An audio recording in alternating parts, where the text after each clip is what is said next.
ত্রিপুরার সকল রেশন কার্ডধারী পরিবারকে 2 মাস অতিরিক্ত বরাদ্দ হিসাবে 5 কেজি করে চাল বিতরণ করার ঘোষণা ত্রিপুরা সরকারের। মঙ্গলবার আগরতলা মহাকরণের প্রেস কনফারেন্স হলে এক গুরুত্বপূর্ণ সাংবাদিক সম্মেলন করে ত্রিপুরার খাদ্য দপ্তরের মন্ত্রী সুশান্ত চৌধুরী বলেন, ত্রিপুরা সরকার একটি বিশেষ উদ্যোগ হিসাবে গণবন্টন ব্যবস্থার মাধ্যমে ত্রিপুরার প্রায় 9,76,000 সকল রেশন কার্ডধারী পরিবারকে এককালীন 2 মাস ফেব্রুয়ারি এবং মার্চ 2024 প্রতি মাসে কার্ড প্রতি 5 কেজি হারে চাল দেওয়ার সিদ্ধান্ত নিয়েছে ত্রিপুরা সরকার। আগরতলা অরুন্ধতিনগর খাদ্য গোদামে নিযুক্ত 26 জন মহিলা ক্লিনারের দৈনিক মজুরির পরিমাণ 150 টাকা থেকে বৃদ্ধি করে 306 টাকা করা হয়েছে। ত্রিপুরায় 51টি মোট আরও নতুন ন্যায্য মূল্যের দোকান খোলার সিদ্ধান্ত নিয়েছে ত্রিপুরা সরকার।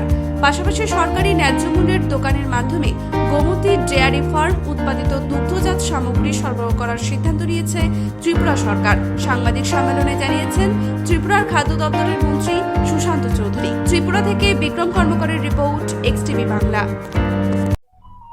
এতদিন বিভিন্ন জায়গায় 800, 900, 1000, 1200 রেশন কার্ড ছিল একটা রেশন শপে। আমাদের সরকার গঠিত হওয়ার পর গত 5 বছর সময়কালে 252টা আরো নতুন রেশন শপ সেখানে খোলা হয় এবং আমাদের প্রয়াস ছিল প্রতি ক্ষেত্রে যে মানুষের অসুবিধা যাতায়াত তার কথা মাথায় রেখে, ভৌগোলিক অর্থাৎ জিওগ্রাফিক্যাল লোকেশনের উপর মাথায় রেখে আমাদের রেশন শপের সংখ্যা বৃদ্ধি করা এবং এতে করে আমরা টোটাল যেটা আমরা সংখ্যাটা বলেছি 2060খানা রেশন শপ এখন পর্যন্ত আমাদের রয়েছে। খাদ্য দপ্তর আমরা সিদ্ধান্ত গ্রহণ করেছি যে আরো 51টা নতুন রেশন শপ আমরা সারা রাজ্যে প্রদান করব।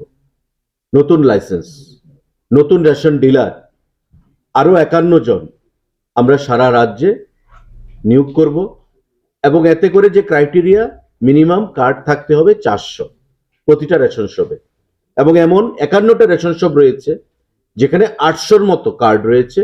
সেই কার্ডগুলোকে ভেঙে আমরা 400 করেছি এবং একটা রেশন শপে এখন থেকে যে ক্রাইটেরিয়া যে মিনিমাম 400 রেশন কার্ড থাকতে হবে। এতে করে আমরা মনে করি যে মানুষের যাতায়াতের সুবিধা হবে। অনেক মানুষ দেখা যাচ্ছে যে কয়েক কিলোমিটার দূরে গিয়ে তার রেশন সামগ্রী আনতে হচ্ছে। প্রত্যন্ত অঞ্চল, দুর্গম অঞ্চলগুলোতে, বিশেষ করে উপজাতি অঞ্চলগুলোতে। কিন্তু এই সিদ্ধান্তের ফলে আমাদের যে নতুন আরো 51টা নতুন রেশন শপ প্রদান করার যে সিদ্ধান্ত, তাতে করে মানুষের অনেকটাই সেখানে সুবিধা হবে এবং তাদের যে নিত্য প্রয়োজনীয় দ্রব্যগুলো সেগুলো গ্রহণ করতে তাদের অনেকটাই সেখানে সুবিধা হবে। স্পেস রয়েছে এবং পার্লারটা ওই আলাদা যে স্পেসটা সেখানে থাকবে। তো স্বাভাবিকভাবেই ডিলার এবং গোমতীর যারা থাকবেন তারা আলোচনার মাধ্যমে, আমাদের দপ্তরের সঙ্গে আলোচনার মাধ্যমে সেটা স্থির করা হবে যে টাইমিংসটা। কিন্তু আমাদের যে রেশন শপ, প্রতি জায়গাতেই রেশন শপের একটা টাইমিং রয়েছে, তাতে কোনো অসুবিধা হবে না। এটা আলোচনার মাধ্যমে ঠিক করে নেওয়া যাবে। সাবসিডাইজড রেটে এখানে আমাদের ঘি, দই, পনির এবং আইসক্রিম, এই 4টা আইটেম পাইলট প্রজেক্ট হিসেবে আমরা এটাকে নিচ্ছি। দেখা যাবে আগামী দিনে মানুষের কাছ থেকে রেসপন্সটা, তার পরবর্তী সময় আমরা সারা রাজ্যের বিভিন্ন রেশন শপগুলোতে সেগুলো বাড়ানোর চেষ্টা করব। 16 ফেব্রুয়ারি থেকে শহরে আমরা শহর এবং শহরের প্রাণকেন্দ্রের আশেপাশে রেশন শপকে আমরা প্রথম আইডেন্টিফাই করেছি, কারণ শহরের মানুষের মধ্যে তার চাহিদাটা বেশি থাকে। আমরা রেসপন্সটা দেখে পরবর্তী সময় গ্রামীণ এলাকাগুলোতেও সেখানে যাওয়ার চেষ্টা করব। পার কার্ড আমাদের এপিএল 13 টাকা করে চাল পাচ্ছে, 5 কেজি পার হেড। বর্তমানে কত পাইতে এখন কত পাই? 5 KG per head per month.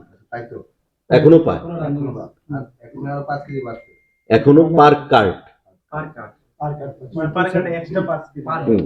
ये अभी जो मिलता है ना, अभी जो एलोकेशन है ये उसके अलावा है।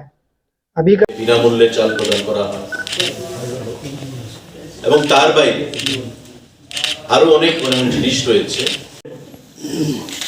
BPL priority group